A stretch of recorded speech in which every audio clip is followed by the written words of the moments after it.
Yeah, we originally brought these for the grandkids, but I loved them so much. I'm like, those are nice.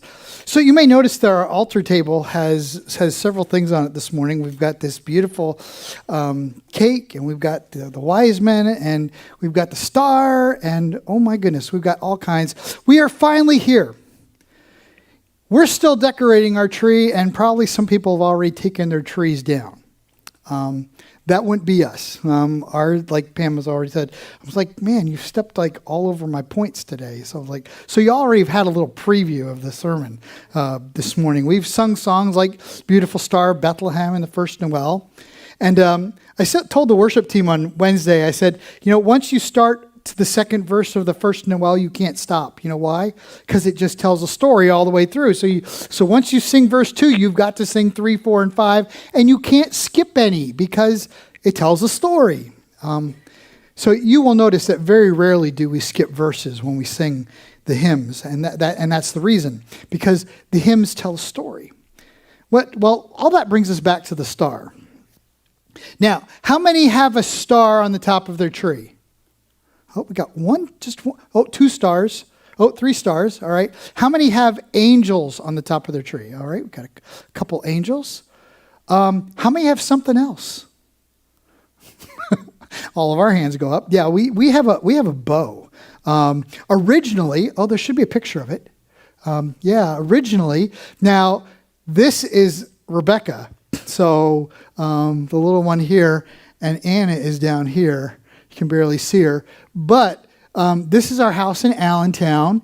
And at the very top of the tree is an antique. It was an antique when we had it, when we were first married. So, but it's a light-up angel.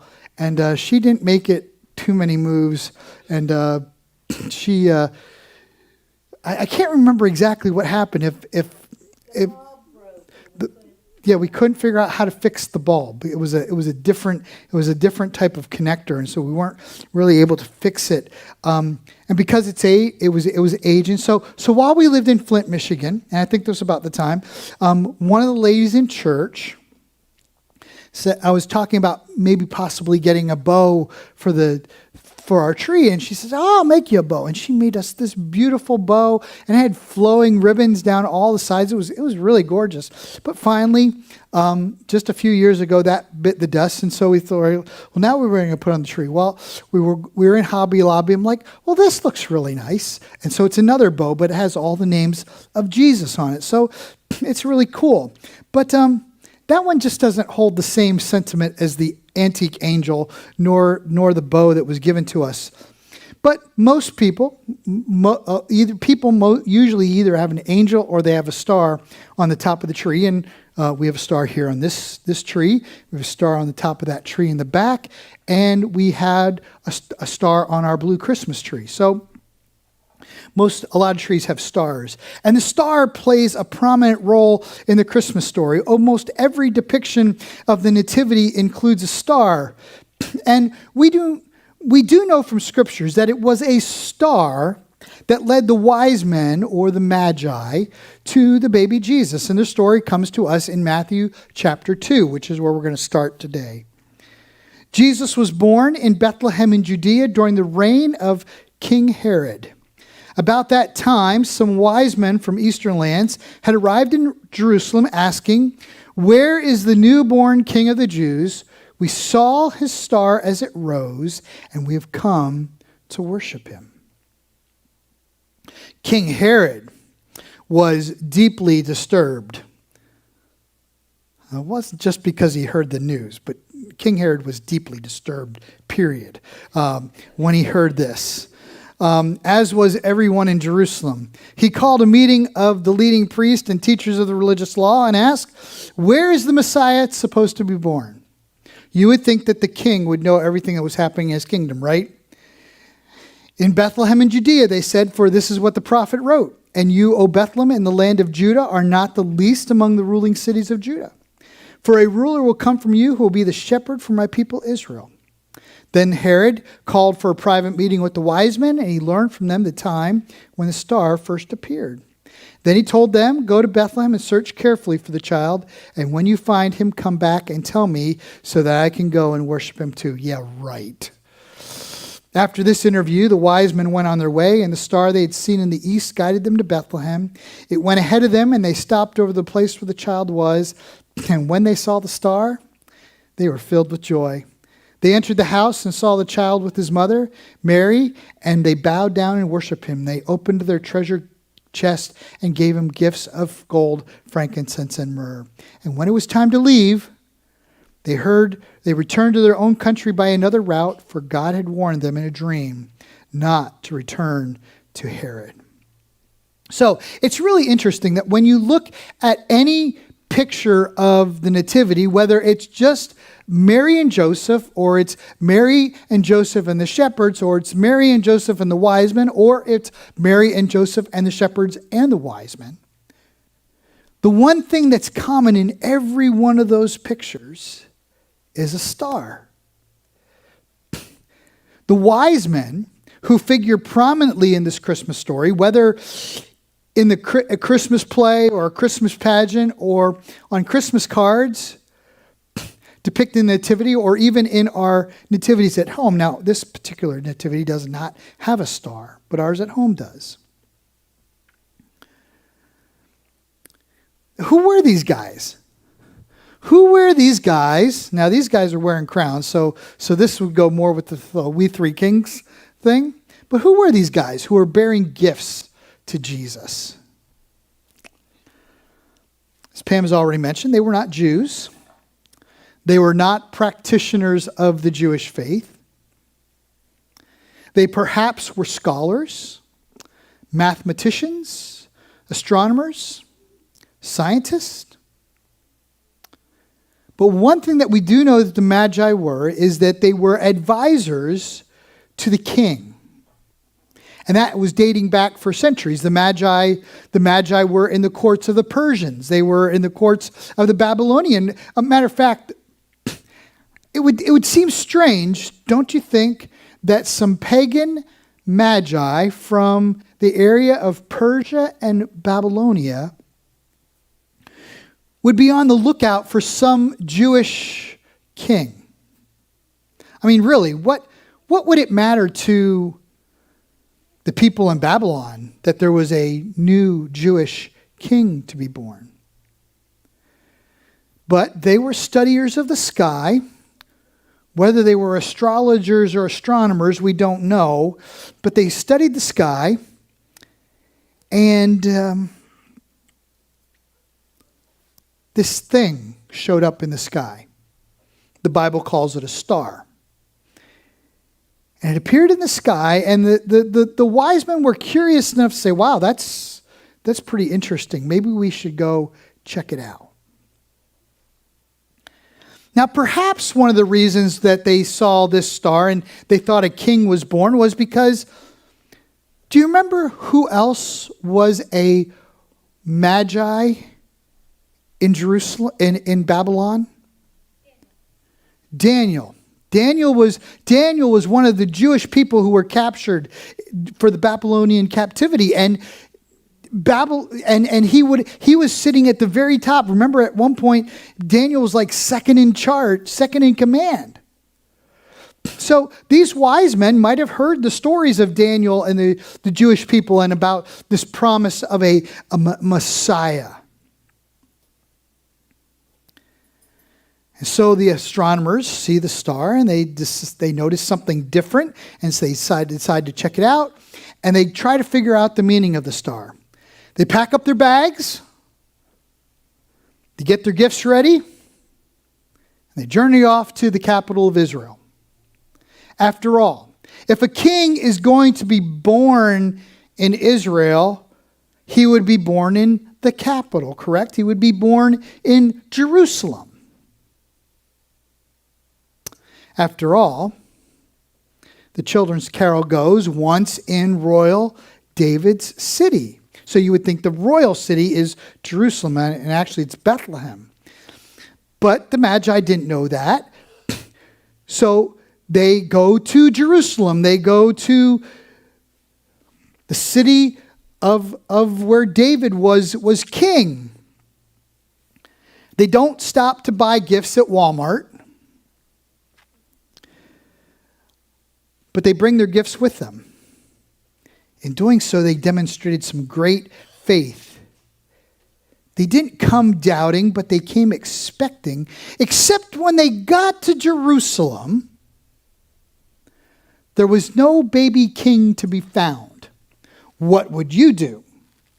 You traveled from Babylon all the way to Jerusalem, and when you got to Jerusalem, there was no king. Did their faith fail them? So they go to the palace to make some inquiries. King Herod finds out that there are magi making the rounds, trying to find a newborn king. And the scriptures record that when Herod finds out, he was deeply disturbed, as was everyone else with him. Immediately, Herod calls a meeting. He calls his wise men, the leading priests and teachers of the religious law. Did you guys know about this? Like, why wasn't I told? If you guys know about this, why wasn't I told? I tell you, Herod was crazy. He was deeply disturbed before he found out about Jesus. Do you know where this new king is supposed to be born? I can only imagine, because King Herod was cray-cray. And I mean, he was crazy with a capital C. He didn't need a reason to kill people. As long as he thought someone was trying to usurp his throne, off with their heads. He killed his own sons because he thought they were trying to take over his throne.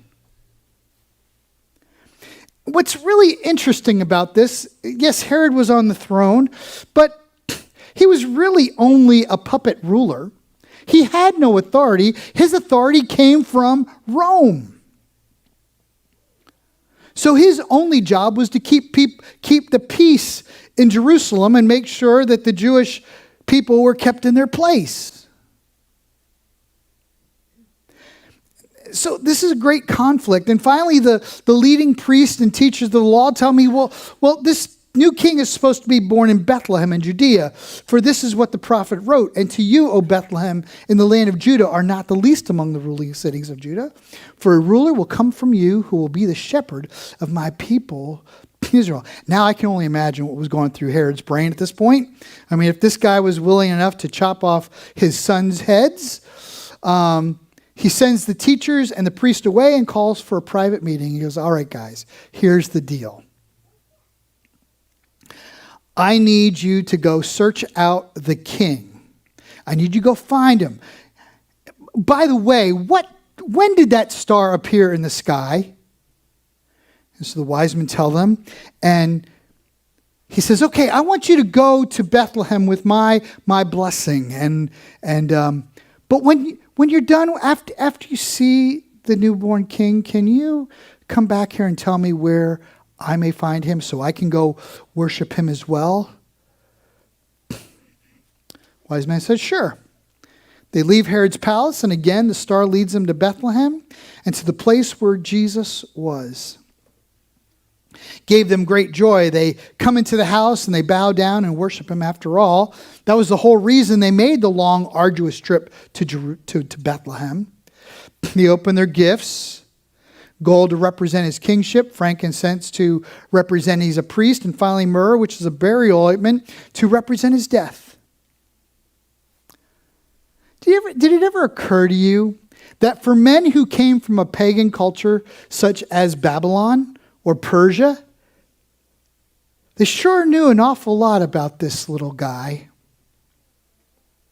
I mean, those were all prophetic gifts, were they not? Gold and frankincense and myrrh. I told you they demonstrated great faith. They were really prophets. They came not doubting but expecting, and that expectation was rewarded. The star led the way for the wise men that first Christmas, and the star still leads the way for us today. Now, today, did you bring the...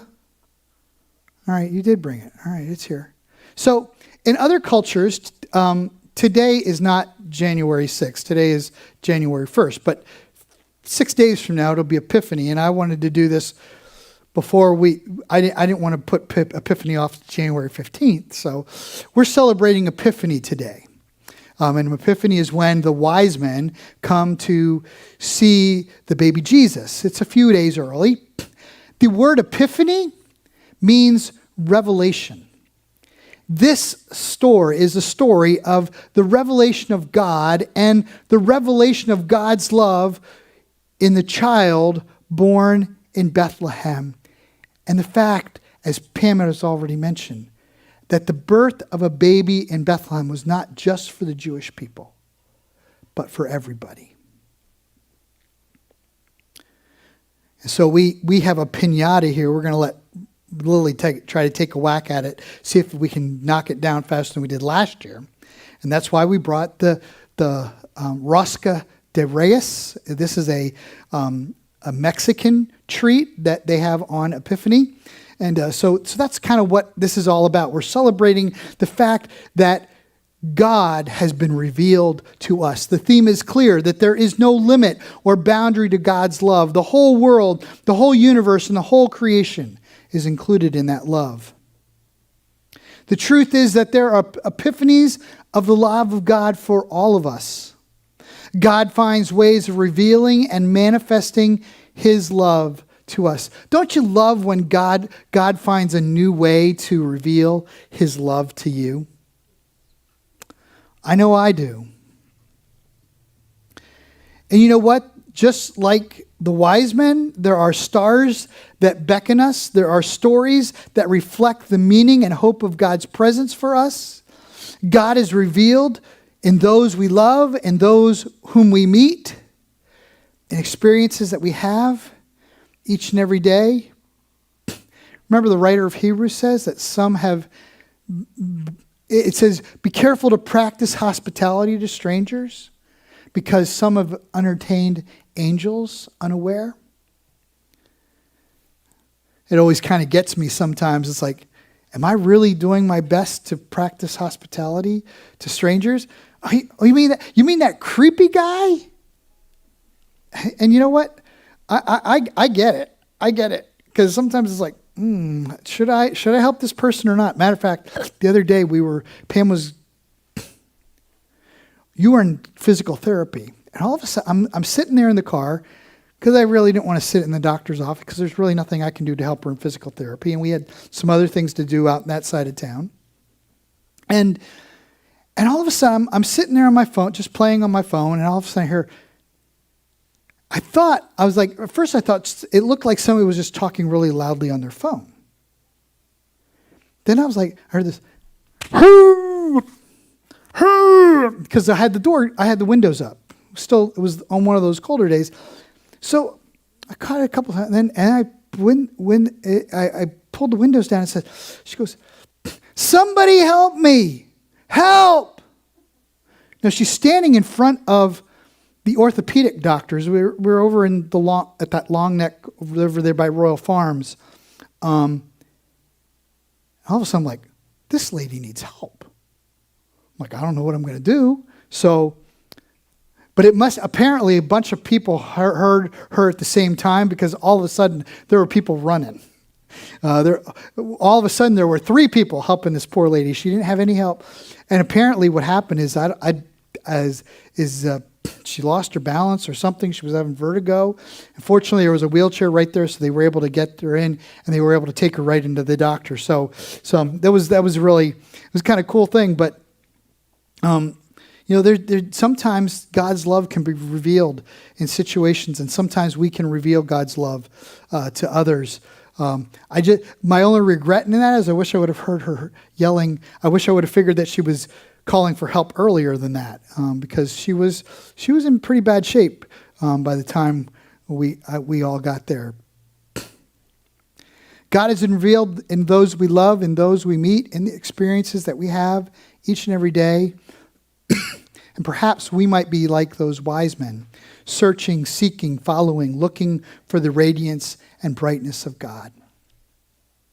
God does reveal himself. God does manifest his love to us. And God's epiphany occurs for us in our hearts and our souls and in our lives. And so I thought, I'm like, how can we finish up this service? And so this week I was on Facebook, and one of my friends from Minnesota was talking about, what do you guys do for New Year's Day? Do you perhaps say a particular prayer together? And then he told what he did. I'm like, you know what? That's a great idea.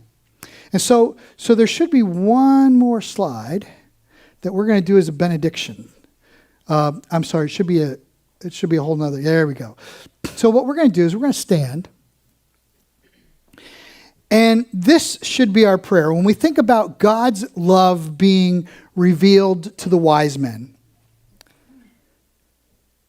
just like the star revealed God to the wise men, shouldn't we reveal God's love to the people who are all around us? Christ be in us, Christ be above us, Christ be below us, Christ behind me, Christ beside me. And so this is a prayer by St. Patrick. It's been modified. It can be found in the hymnal. But we're gonna say this together. I arise today through God's strength to pilot me, God's might to uphold me, God's eye to look before me, God's ear to hear for me, God's word to speak for me, God's hand to guard me, God's way to lie before me, God's shield to protect me. Christ be with me, Christ before me, Christ behind me, Christ in me, Christ beneath me, Christ above me, Christ on my right, Christ on my left, Christ when I lie down, Christ when I arise. Christ in the heart of everyone who thinks of me, Christ in the mouth of everyone who speaks of me, Christ in every eye that sees me, Christ in every ear that hears me. Is that your prayer? It's definitely my prayer. I think it's a great prayer as we think about the wise men. Christ in the heart of everyone who thinks of me, Christ in the mouth of everyone who speaks of me, Christ in the every eye that sees me, Christ in every ear that hears me. And so we can be just like the star and shine the light of Christ to the people all around us. So that serves as your benediction. And so go in peace to love and serve the Lord.